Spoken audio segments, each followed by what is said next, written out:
This is NC Spin, an unrehearsed discussion on issues of interest to North Carolinians. Now, here is your moderator, Tom Campbell. Welcome, and we hope you've enjoyed a great Christmas. You've heard and read the spin the media and the politicians have put on the issues of the day. To get the correct spin on what's going on in North Carolina, let's introduce you to our panel of experts. They include political consultant J. Brad Crone, NC Policy Watch's Chris Fitzsimon, Syndicated columnist and author John Hood, and Becki Gray from the John Locke Foundation. Well, normally on this last show of the year, we're going to recap the year just concluded. But there's so much news to talk about this week, we decided to discuss the Supreme Court ruling reaffirming the congressional and legislative districts. We're going to talk about the decision not to change Common Core and the filing deadline and who filed. Plus, we're going to name our annual NC Spin TarHeel of the Year. We've got a full show. Let's get started. The congressional and legislative districts drawn in 2011 by our legislature spurned several lawsuits. A three-judge panel ruled them constitutional, as did our state Supreme Court. But late last year, the U.S. Supreme Court ruled that Alabama's districts were primarily based on racial percentages and told our court to revisit the decision to see if our maps were drawn similarly. The North Carolina Supreme Court did just that, and on December 18th ruled they were legal in a divided decision that reflected party affiliation. Justice Paul Newby, writing for the majority, said, "We conclude the plaintiffs had failed to demonstrate improper packing or gerrymandering based upon race, and that the districts are narrowly tailored to comply with Section 2 of the Voting Rights Act." But former State Senator Margaret Dixon, one of the plaintiffs in the case, disagreed. Today's ruling by the North Carolina Supreme Court reflects their continued misunderstanding of the facts in this case and the law, Dixon said. As we have expected, the ultimate decision of these issues will have to be made by the Supreme Court. Question one to Chris. Is there any belief that the U.S. Supreme Court will now consider this case? And if so, what are the issues the plaintiffs must raise? Well, it's the same issue. I mean, you mentioned the Alabama case. The Supreme Court did tell our court to look at whether or not we have too high percentages of African Americans packed in districts to then maximize, to in a way, minimize their voting power, maximize the power of Republicans.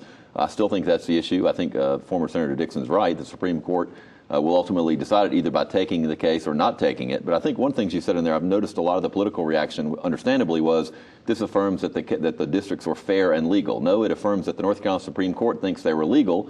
Nobody thinks they were fair, but fair isn't at issue here. You can gerrymander districts. Yeah, and you can be fair, you can be legal without being fair. That's right, and at some point we'll get beyond this nonsense and do redistricting another way. But in dissenting the ruling, Democrats Beasley, Hudson, and Irvin said that the lawmakers used the same mechanical techniques used in Alabama, techniques that the U.S. Supreme Court had overturned. If true, John, why didn't the majority vote that way to overturn these districts? Well, there are two reasons. One of them is that Alabama and North Carolina did their work differently. Now, both of them have African-American districts that are 50% plus, but in Alabama's case, they took them way up above that, and they really did pack black voters into districts. In North Carolina, it wasn't nearly as extreme. That's the first reason. But the second reason, and probably more important for the state Supreme Court, is that the U.S. Supreme Court has put out conflicting precedent on this very question just in the last few years, the same court. So I can forgive both sides on the North Carolina Supreme Court for wondering what exactly does the U.S. Supreme Court believe? They're inconsistent, they're imprecise. This is a waste of everybody's time. If the U.S. Supreme Court wants to specify a particular standard for drawing districts, they ought to do it. Otherwise, they ought to leave it alone. But Brad, isn't it true that in most Democratic majority districts, a large percentage of the voters are minorities? So why isn't that considered racial? Well, it is racial packing, and that's been the whole argument that the Democrats have put forward. And by racial packing, it dilutes Democrat vote and improves Republican performance vote. And I think this is just a real black mark on the Chief Justice of our state Supreme Court. I'm sad that they didn't remand it back to the three-judge panel to say there are some precincts that you need to look at. Specifically, I think there are about 23 or 24 precincts, the Ben Clark State Senate District in Cumberland County, the Five-Finger District, one that's been identified. They didn't even do that, Tom. I don't think they did a really good job of taking a look and see and trying to bring cohesion, all you saw was the partisan split, and that's not good for the state of North Carolina. Becki, I want to get to that in just a second, but there's no way an appeal can have any impact on the March primaries. Is it possible that if it was appealed to the Supreme Court, it could have an impact on the November elections? Well, anything's possible, but I think that's part of what the court has to consider is, would it disenfranchise voters? Would it confuse voters? But, you know, one point on this too, none of this is new. I mean, this has been going on. It took place during the last decade, you know, when the 2000 census was taken and those maps were drawn. They were the final litigation in that took place in 2009, just in time for the 2010 census. So all of these questions that are out there and the challenges to this is something that has been going on for decades. But back to Brad's point, and I don't want to get off that point. I think you made a very good point here. We want to believe that justice is blind and that the people who are sitting, particularly on our appellate courts, are making decisions not based on partisan politics, but on the law of the Constitution of North Carolina.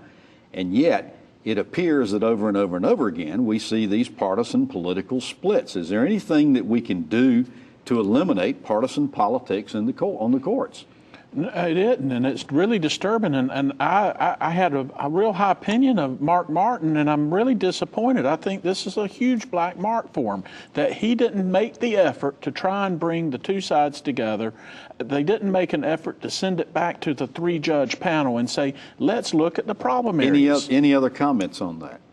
Well, again, there is an argument for changing the way we draw districts. But it's important for people to remember that it doesn't matter how you do it. You could have legislators do it, staff do it, commission do it. The real question in North Carolina is the Voting Rights Act. That is the real question. That is not something that an independent commission can settle. That's not something the legislature can settle. At this point, only the U.S. Supreme Court can issue clear directives, and I disagree with Brad about this.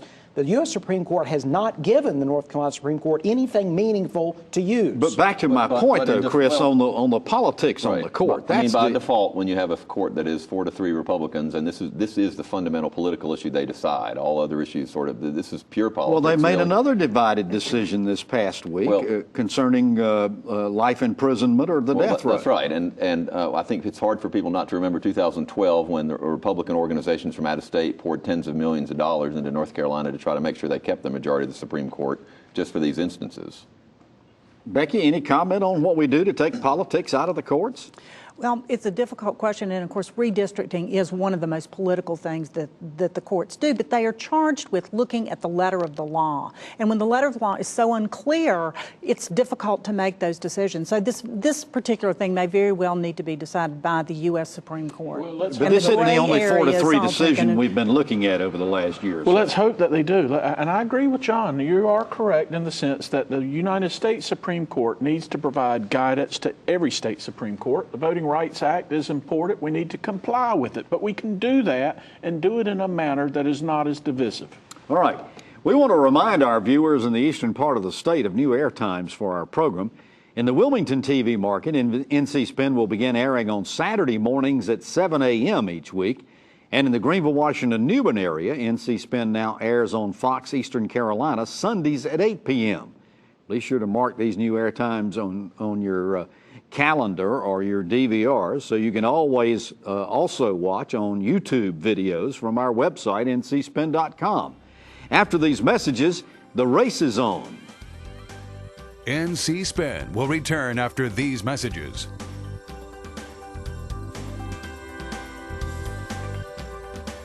Phones are getting smarter, cars more efficient, TVs bigger and more stunning. Imagine the same innovation from agriculture. Meet the Plant Sciences Initiative at NC State, a proposed state-of-the-art research complex where world-class researchers will tackle agriculture's toughest challenges, like feeding the world's rapidly growing population while preserving natural resources for future generations. Join Farm Bureau and NC State in moving North Carolina to the forefront of ag research in the world. Visit keepaggrowing.org. Hey everyone, I'm Linda Loveland. If feeding your family safe, affordable foods is a priority for you, then join me in saying thanks to the North Carolina farmers who feed us. Thank you. Thank you. Thank you.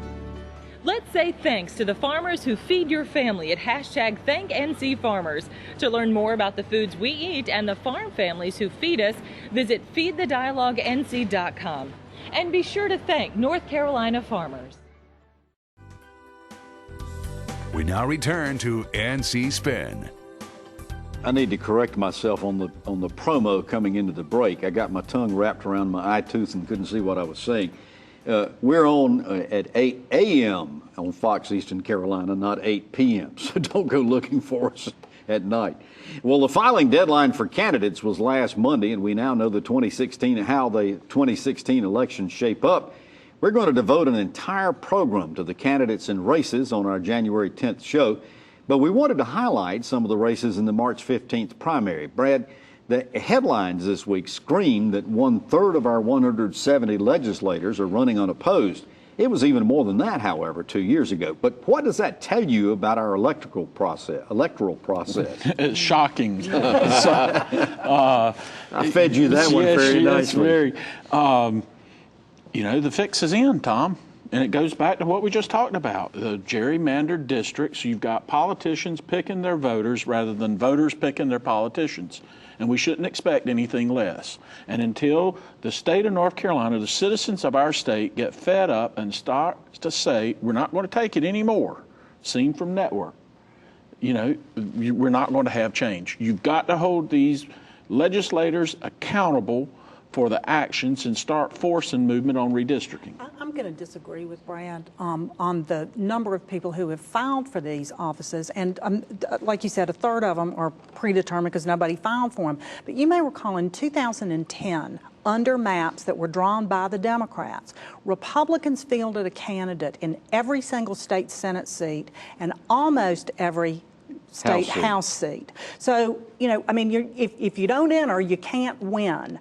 And so the districts may be tough for some, and particularly in some cases, but if you don't have anybody enter, you can't win, and you can't get your ideas out there, and you can't hold the incumbent accountable unless there's somebody in that district that is really challenging them. That's absolutely true, but when you've got a district in eastern North Carolina that's 65% Democratic performing district, it's extremely difficult for a Republican to get out there. The 2010 situation, as you remember, came because you had really good leadership in the Republican Party and your chairman, former Raleigh Mayor Tom Fetzer, and he made sure everybody was playing. All right. Well, I was going to say, I think a couple things. The number might be down of unopposed, but it will be interesting to see in the fall the number of contested races. Just because there's two names from two different parties doesn't mean the races are contested all because of gerrymandering. The other thing, I think it's this year an additional factor is most legislators haven't even finished their first year, their first term. The filing is so early. The session ended at the end of December, and they started filing at the beginning of December, which is, I think, why it was a lot harder to recruit candidates for a lot of these races. John, the main event in this March 15th primary will be the presidential primary, I suspect. You made a comment several weeks ago that there's so many states that will have had early caucuses or primaries by the time we get to this March 15th primary, which is sort of a super primary. That some of the candidates might be winnowed out. We saw Lindsey Graham drop out last week. Is that still your expectation? Yes, though. And who do you think is going to be? But I was thinking of candidates that have like at least 1% of the vote. So Lindsey Graham didn't really fit that category. I just think the presidential race for the Republicans will be winnowed significantly by mid-March. It's important to remember there are several big states holding primaries on March 15th besides North Carolina, Ohio, Illinois, Florida, Missouri. In all of these other cases, they're winner-take-all primaries, and candidates are going to go and try to get those big pools of voters. In North Carolina, we went back to proportional because of a state party decision, and that means that maybe the front runner might not spend as much time in North Carolina. Maybe people who are trying to stay in the race that are lagging second, third, or fourth will be here while the other candidates are fighting for Ohio and Florida. Brad, in the U.S. Senate race, incumbent Republican Richard Burr has 3 challengers in the primary, which we found a little surprising. Carry physician Greg Bannon, who gave Tom Tillis a strong primary in 2014 from the far right wing of the party. How big a factor are he and Larry Holmquist and Paul Wright going to be to Richard Burr? Well, I think Burr has to be very concerned about Bannon simply because of the presidential primary pulling out the absolute most ultra-conservative voters that you can see, the Cruz folks and the Trump folks, and they're going to be coming. So he's got to worry about it. Becki, the Democrats have 3 contenders for the U.S. Senate race: Chris Wray, Ernest Reeves, and Deborah Ross. Ross seems to be the favorite of the Democratic establishment. How hard fought do you think this primary will be?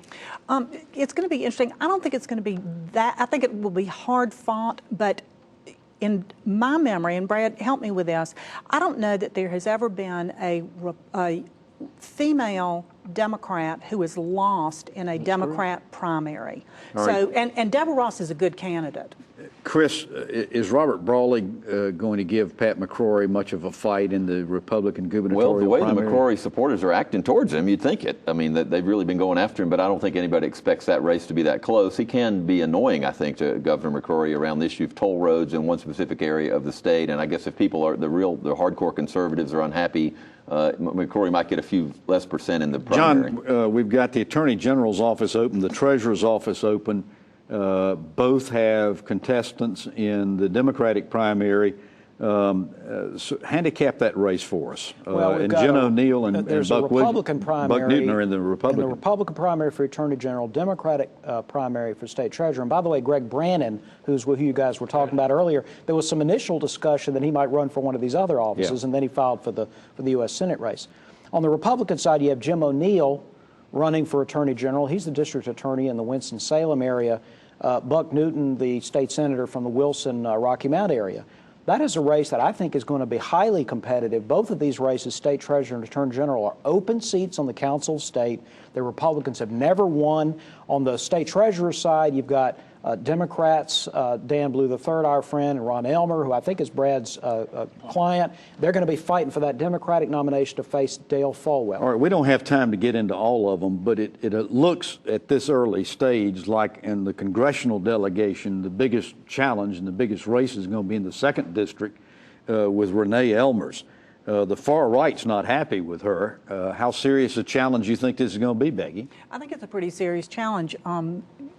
D'Annunzio has a lot of money, has gotten into this race. Jim Duncan has been running for this for quite some time and has built up a lot of support with it. I think it's a competitive race, and I think if she can avoid a runoff, I think that's what she's going to need to do more than anything else. All right, after these messages, we're going to come back and we're going to talk about the Common Core curriculum.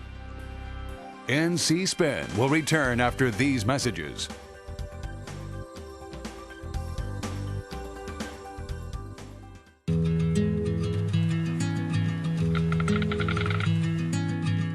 The cost of everything has gone up dramatically over the last 75 years.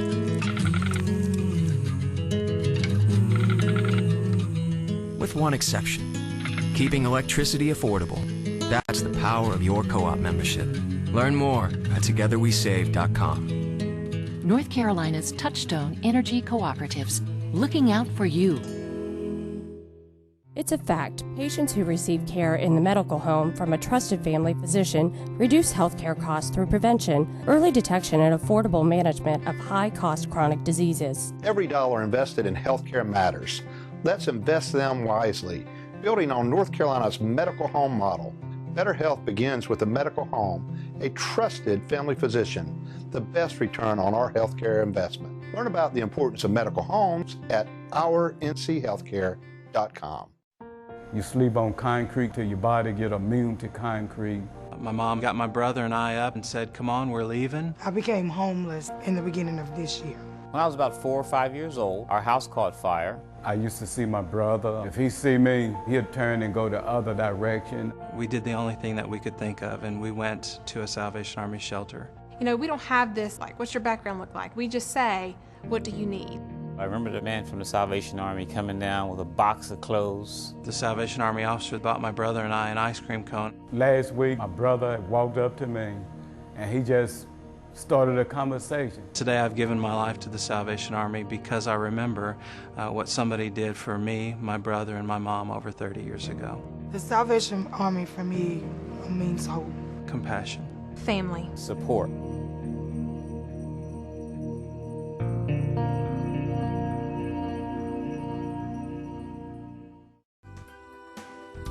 We now return to NC Spin. You might remember that several weeks ago we talked about the Academic Standards Review Commission formed to rewrite North Carolina's public school curriculum.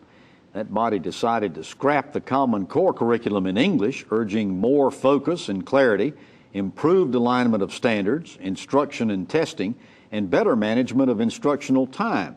But in a surprise move, they refused to scrap the Common Core math curriculum, even though many on the commission agreed that the standards needed to be revised. Their recommendations are now going to be forwarded to the State Board of Elections for that decision. Becki, we knew there was a lot of controversy surrounding this decision on math, but tell us what happened and why the commission decided to essentially punt. Well, it was a last-minute decision. I mean, you know, the first report that we heard was that they were going to recommend accepting the Minnesota standards, which are considered by many to be the best in the country. And at the last minute, they changed their mind. Senator Tillman has said he was expecting a rewrite, and this is just a facelift of the Common Core, that a lot of people are disappointed in it. This is after a year of this commission really looking at it, and it goes now, as you mentioned, to the State Board, but the General Assembly is going to be weighing on in on this again. Brad, how important was it that the state's math teachers sounded off and said, hey, wait a minute, let's keep the Common Core. It's difficult to assemble. It's difficult to get the kids to conceptualize, but once they do, it's a better process as far as problem solving. I think it was absolutely instrumental, Tom, in the decision process. That input was very positive, had a positive outcome, and I think that at the end of the day, it was the right decision. So the question I think that needs to be asked of this is, how would you evaluate the work of the Academic Standards Review Commission? Well, I think it's incomplete, and the State Board of Education will now take it up. I think Becki's right. There will be another battle, I think, in the General Assembly about this. There's incredible grassroots opposition to anything that remotely looks like Common Core, even if it's in the best interest of the state. I think there are some people on this commission that surprised people, especially Andre Peak, one of the co-chairs, some IBM executive who has sort of, I think, long thought we needed something like Common Core. What this means to me is that we'll be talking about this for the next 2 years. So, John, you're shaking your head. This was a mistake. It was a significant error. Even the people who thought they were winning have actually lost. Instead of going towards a very rigorous standard for math that is not Common Core math is the big problem here. They basically got the English standards with some revisions. The commission got that right. I think North Carolina will do that right.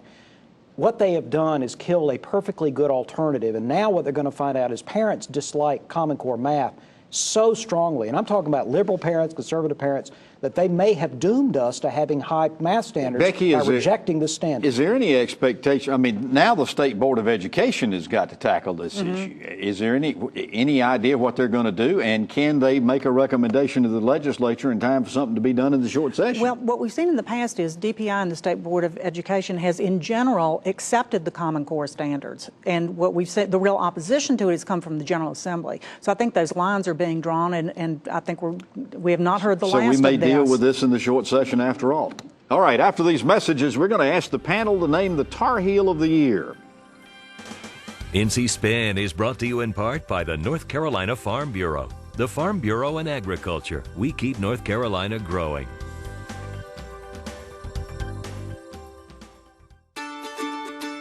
Hey everyone, I'm Linda Loveland. If feeding your family safe, affordable foods is a priority for you, then join me in saying thanks to the North Carolina farmers who feed us. Thank you. Thank you. Thank you. Let's say thanks to the farmers who feed your family at #ThankNCFarmers. To learn more about the foods we eat and the farm families who feed us, visit feedthedialoguenc.com. And be sure to thank North Carolina farmers. Clean transportation options can help you fuel what matters. We're fueling what matters to us by converting our fleet of collection trucks over to compressed natural gas. It's a good, smart business decision, and having the air cleaner is something that benefits all the families that work with us. We use biodiesel in our heavy equipment. We've got propane in a lot of our police cars, and we've really embraced the electric car. Join the city of Raleigh and fuel what matters. To learn how you can fuel what matters, visit fuelwhatmatters.org. Phones are getting smarter, cars more efficient, TVs bigger and more stunning. Imagine the same innovation from agriculture. Meet the Plant Sciences Initiative at NC State, a proposed state-of-the-art research complex where world-class researchers will tackle agriculture's toughest challenges, like feeding the world's rapidly growing population while preserving natural resources for future generations. Join Farm Bureau and NC State in moving North Carolina to the forefront of ag research in the world. Visit keepaggrowing.org. Normally in this slot, we ask our panel to tell us something we don't know, and this week we encourage you to visit our website, ncspin.com or ncspin on Facebook, to see what the panelists had to say along those lines. But instead, we're going to ask the panelists to nominate the person they think should be the NC Spin TarHeel of the Year. We contacted all of our panelists, received their nominations, want you to hear them. John Hood, we'll start with you. Well, Tom, on NC Spin, we talk politics, at least a lot of the time. And 2015 was a municipal election cycle. I think my nominee for TarHeel of the Year would be the person who won the highest profile, most competitive mayor's race in North Carolina in 2015. That's Jennifer Roberts. She's the new mayor of Charlotte. All right. Tell us, Becki, who your nominee would be. Lee Roberts, because ideas matter. And as we've seen these big policy decisions being made, as we've seen big personalities and big disagreements, Lee Roberts, the state budget director, has really been that steady hand that has moved ideas along that are moving North Carolina along. All right, Brad Crone, who's your nominee? I'm going to follow up with Becki. Ideas do matter, big ideas, especially Speaker of the House Tim Moore was an instrumental leader in bringing state budget together. He stood up to the Senate leadership. He kept the legislature here in town, but it was a good budget for the state. Chris, who's your nominee? Well, someone who has had a long career in public service, the outgoing UNC system president, Tom Ross, who has done a lot of things to help our state. I thought he actually handled the way he was treated by the Board of Governors, which I thought was shameful, whether you thought he should have been let go or not. I thought he handled it with respect. I thought he was dignified. I thought he still put the interests of the universities first. He's still speaking out for higher education and kids, and for this year and for his career, I think Tom Ross. Several other nominees that I will mention to you. Michael Curry, who's an Episcopal priest in Wake County, was named the bishop for the Episcopal Church in America. And also William Barber, head of the NAACP, was nominated. Well, we've talked amongst ourselves. We've seen the nominations. The NC Spin TarHeel of the Year is, drum roll please, Jennifer Roberts, the new mayor of Charlotte. Congratulations, Jennifer. Well, we want you to, we thank you for watching NC Spin. You've heard our spin on the issues of the day. To stay informed all during the week, give your feedback and read our weekly column. Be sure to visit our website, ncspin.com, or catch NC Spin on Facebook. And we hope you'll join us next week when we ask the panel to look ahead to what we can expect in the new year. That's always an interesting show. Until then, stay informed and watch out for the spin.